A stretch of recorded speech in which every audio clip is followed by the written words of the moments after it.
ರಾಜ್ಯಪಾಲರು ನಮಗೆ ಮತ್ತೆ ಪದೇ ಪದೇ ಹೇಳಬೇಕಾಗಿಲ್ಲ. ರಾಜ್ಯಪಾಲರು ಕೇಂದ್ರ ಸರ್ಕಾರ BJP ಅವ್ರು ಏನು ಹೇಳ್ತಾರೆ ಅದನ್ನು ಮಾಡ್ತಾರೆ. ಅದ್ರಾಗ ಎರಡು ಮಾತಿಲ್ಲ. ಅದು ಸತತವಾಗಿ ಅವ್ರು ಪ್ರೂವ್ ಮಾಡ್ತಾ ಇದ್ದಾರೆ. ಈಗ ರಾಜ್ಯಪಾಲರಿಂದ ಬೇರೆ ಏನು ಅಪೇಕ್ಷೆ ಮಾಡಲಿಕ್ಕೆ ಸಾಧ್ಯ ಇಲ್ಲ. ಇದು ನಮಗೆ ಎಕ್ಸ್ಪೆಕ್ಟೆಡ್ ಇದು ಅವ್ರು ಮಾಡ್ತಾರೆ ಅಂತೇಳಿ ಗೊತ್ತಿದೆ. ಅದು ಅವ್ರು ಮಾಡುವಂಥ ನಮ್ಗೆ ಗೊತ್ತಿದೆ ಇವ್ರ ರೀತಿ ಮಾಡ್ತಾರೆ ಅಂತೇಳಿ. ಬೇರೆ ಏನು ಇವರಿಂದ ಅಪೇಕ್ಷೆ ಮಾಡುವಂಥದ್ದು ಇರಲಿಲ್ಲ ನಮಗೆ.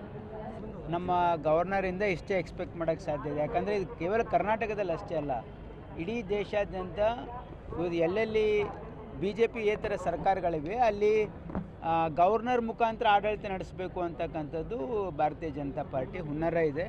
ನೀವು ನೋಡಿ ಕೇರಳದಲ್ಲಿ ಇರ್ಬೋದು, ಅಥವಾ ನಮ್ಮ ತಮಿಳ್ನಾಡಲ್ಲಿ ಇರ್ಬೋದು, ವೆಸ್ಟ್ ಬೆಂಗಾಲಲ್ಲಿ ಇರ್ಬೋದು, ನೀವು ಎಲ್ಲ ಕಡೆಯೂ ಕೂಡ ಎಲ್ಲೆಲ್ಲಿ BJP ಏತರ ಸರ್ಕಾರಗಳಿವೆ ಅಲ್ಲಿ BJP ಏನು ಮಾಡ್ತಾ ಇದೆ ಅಂದರೆ ಅವರ ಗವರ್ನರ್ ಮುಖಾಂತರ ಅವರು ಆಡಳಿತ ನಡೆಸಲಿಕ್ಕೆ, ಹಸ್ತಕ್ಷೇಪ ಮಾಡಲಿಕ್ಕೆ, ಸರ್ಕಾರದ ತೊಂದರೆ ಕೊಡಲಿಕ್ಕೆ ಪ್ರಯತ್ನ ಮಾಡ್ತಾ ಇದ್ದಾರೆ. ಇದರಲ್ಲಿ ಹೊಸದೇನಿಲ್ಲ.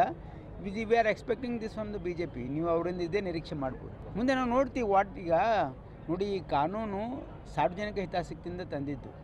ಹಾಗಾಗಿ ಅವರು ಒಂದು ವೇಳೆ ಅದನ್ನು ರೆಫರ್ ಮಾಡಿ ಅದಕ್ಕೆ ಕೋಲ್ಡ್ ಸ್ಟೋರೇಜಿಗೆ ಹಾಕಬೇಕು ಅಂತಕ್ಕಂಥದ್ದು ಅವರ ಒಂದು ಏನಿದೆ ಹುನರ ಇದೆ. ಅದಕ್ಕೆ ನಾವು ಓವರ್ಕಮ್ ಮಾಡಲಿಕ್ಕೆ ಏನು ಮಾಡಬೇಕು, ನಾವು ಸಂವಿಧಾನದ ಚೌಕಟ್ಟಿನಲ್ಲಿ ವಿಶ್ವಾಸ ಇರ್ತಕ್ಕಂಥವ್ರು, ನಾವು ಸಂವಿಧಾನ ಚೌಕಟ್ಟಿನಲ್ಲಿನೇ ಅದಕ್ಕೆ ಪರಿಹಾರನ ಹುಡುಕ್ತೀವಿ.